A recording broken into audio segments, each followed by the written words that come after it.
Imagine you're in a quiet room when a fire alarm suddenly starts blaring. Your heart rate jumps, your palms get sweaty, and your brain immediately stops thinking about your to-do list so it can focus entirely on getting out of the building. But consider a different scenario. There is no fire. Instead, a thief pulled that alarm on purpose, hoping the noise would send everyone rushing out the door in a panic, leaving their valuables behind and unprotected. This is the same trick hackers play on your computer screen.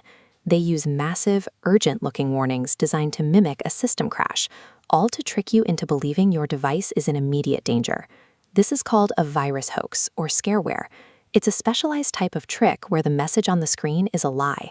Even though the warning looks official, there is actually no malicious software, no hidden programs designed to steal your files, on your computer at this moment. A virus hoax works as a psychological illusion. It's designed to overwhelm your common sense with a sense of crisis, manipulating you into taking a reckless action you would normally avoid. This strategy works regardless of how much you know about computers, because it relies on basic human emotions that have been targeted for decades. People were struggling with these exact digital tricks at the very start of the internet age. In 1994, an email rumor began to spread about something called the Good Times virus. The warning claimed that simply opening an email with that subject line would cause your computer's hard drive to physically explode. The fear became so intense that people began taking matters into their own hands. Terrified users started manually deleting their own critical system files, thinking they were protecting themselves. In reality, the Good Times virus didn't exist. The users were doing the damage to their own computers out of sheer panic. Scammers eventually learned to use major world events to make their lies feel more credible. In 2006, they launched the Olympic Torch hoax, an email that convinced millions that their hard drives were about to be erased. This specific rumor caused such a massive wave of global concern that major cybersecurity firms had to step in and release public statements just to reassure people the threat was fake. These historical examples show that the real danger comes from the victim's reaction. The hackers provide the scary message, but the user's own fear-driven actions are what actually finish the job. Today, these fake fire alarms reach us in more ways than ever.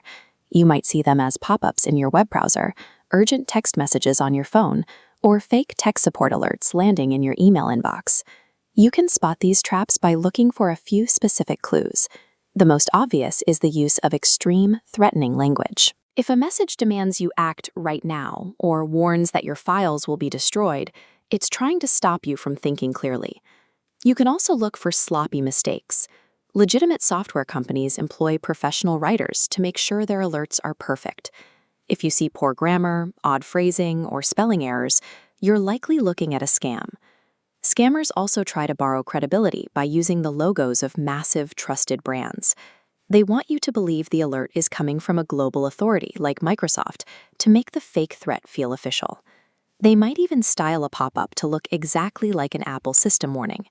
However, if you look at the actual web address at the top of the screen, you'll often see a strange, unofficial URL that has nothing to do with the company they are pretending to be.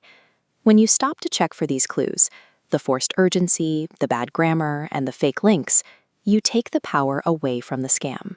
Moving from a state of panic back into logical analysis makes the threat disappear. When you encounter a digital alarm, your best defense is the equivalent of stop, drop, and roll. You simply do absolutely nothing. Do not click Scan Now buttons. Do not call the 1-800 numbers, and never download any removal tools the message offers to sell you. Your only job is to clear the screen. Close your browser window, delete the suspicious email, or swipe away the text message. Once the message is gone, the virus is gone with it. Sometimes a warning might feel so realistic that you find it hard to ignore. In those moments, you should look for a second opinion from a neutral source. You can verify these alerts using trusted rumor-busting websites like Snopes, factcheck.org, and PolitiFact. Copying and pasting the exact text of a scary alert usually reveals that thousands of others have seen the same fake warning. This search confirms the message is a documented scam. Stepping back to verify the facts completely neutralizes the only tool the scammer has, your fear. A virus hoax is a trap that can only work if you give it permission.